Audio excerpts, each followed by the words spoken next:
I-describe mo yung gift? Filipino language lang tayo, bawal mag-English, ha? Sa aking... Ano ba sa... Naniniwala ako na itong gift ko sa'yo ay mabulaklak, magagamit mo araw-araw, and ayun, magugustuhan mo talaga to.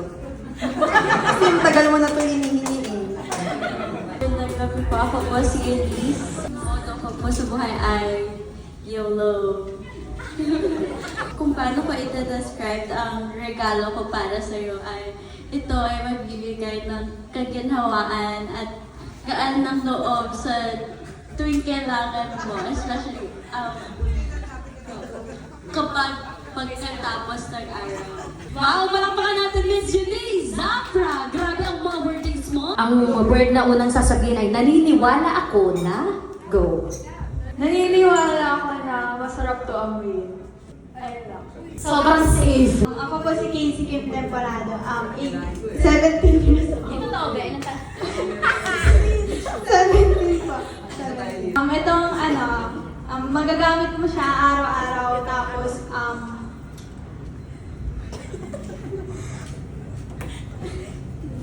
magagamit mo siya lalo na pagod ka, tapos makakapagbigay siya ng comfort sa'yo. Yan. Comfort? Ano mo na Tagalog ng comfort? Comfort ka dito ba? Comfort, Tagalog, comfort? Ginhawa? Sige, ano mo siya? Using yung sentence. Pag-uusap. Itong regalo na to is magpapaalala na magagamit mo siya araw-araw kahit pagod ka, tapos magbibigay siya ng ginhawa sa'yo.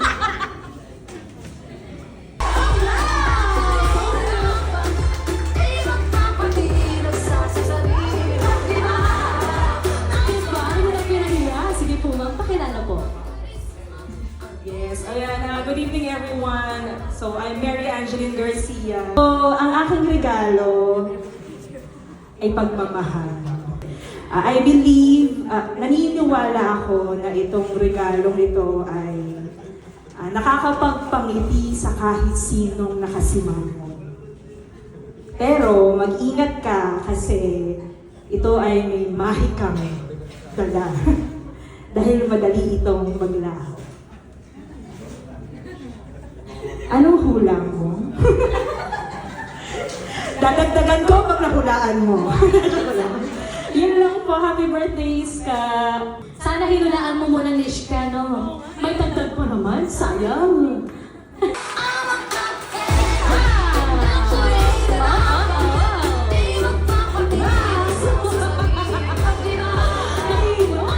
Hello po, my name is Crisabel Ayoni Balino. Motto, kapag may tiyaga, may nilaga. Ang aking regalo ay magpapaliwanag ng iyong buhay.